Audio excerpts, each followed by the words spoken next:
I know we're about a week into February, so I'm late letting you know what I'm going to be reading this month. Sorry, it just got away from me. It's been so busy with school and work and everything and trying to keep up with my reading that I just all of a sudden blinked and it was February 7th. So here's what I'm reading in February. Let me know what you're reading. I want to know if you've read any really good books by women, if you've discovered anything since my last post about reading books by women, and if you haven't watched that yet, I'm going to put the link right up here at the top so you can go check it out.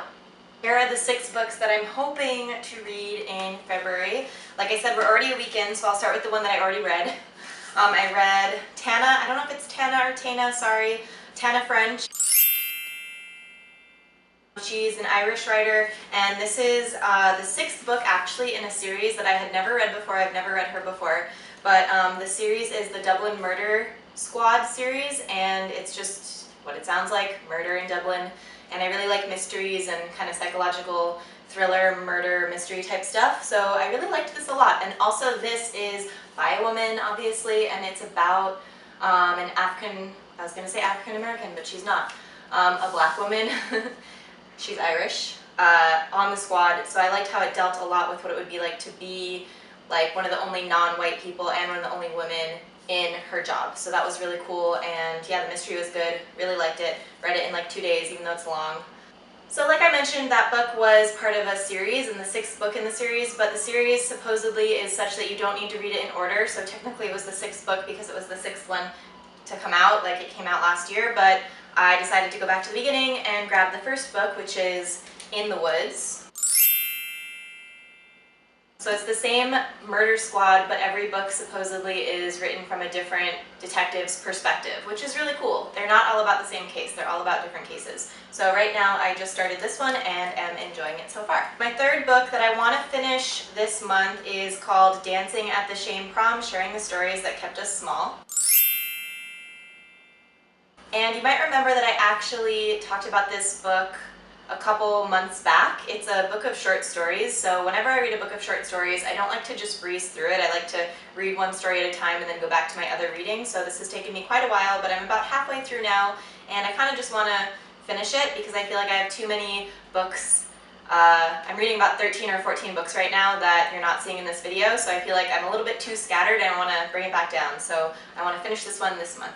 So with everything that's happening politically right now, it's made me really anxious about the environment since I really love going outdoors and doing outdoor activities and being in nature.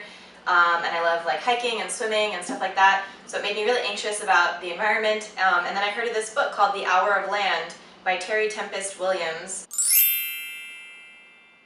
And it's a memoir, a personal topography of America's national parks, which is just really cool, and it has some photography and it looks like it has some poetry, and it's a memoir, but she goes to a bunch of national parks across the country.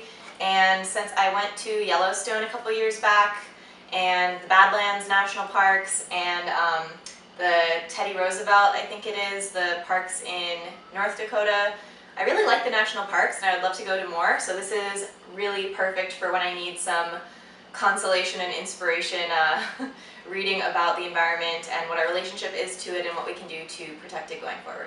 The last 2 books I have here to share with you for this month that I'm hoping to get through this month are both related to my schoolwork. So for one of my classes I'm taking the history of libraries and books, and we have to pick a book to read for one of our projects. And we're going to do kind of a presentation about it. So we had to pick it about one topic by one author, so I picked The Badass Librarians of Timbuktu and The Race to Save the World's Most Precious Manuscripts. This book is not by a woman, it's by someone named Joshua Hammer, but I got this book, I actually won it on Instagram, which is pretty cool. It's a cool topic, it's not too long, but it's a good length, it's a good deep dive into a specific moment in history, so I'm hoping to finish reading this month for school. And speaking of school, this last book I have is called Reclaiming the American Library Past, Writing the Women In. This book is edited by a woman. I'm not sure if all the articles are written by women or not, but it's definitely pretty dense, so even though it doesn't look that long, I have a feeling it's going to take me quite a while to get through. It's almost like a textbook. It's definitely not meant for just the casual reader. But like I said, I'm taking a history class in my library and information science program, and I'm super interested in diving deeper into women and their relationship with libraries and print culture and history. So that is this book that my professor kindly said I could borrow from his collection. So I'm hoping to be able to read that this month so I can get it back to him in a timely manner. Alright, that's it for today. So I just wanted to share my plan for February, reading all these books. Luckily I got through what looks like the longest one, but I don't think the most dense or slow-going one. So wish me luck on all of this.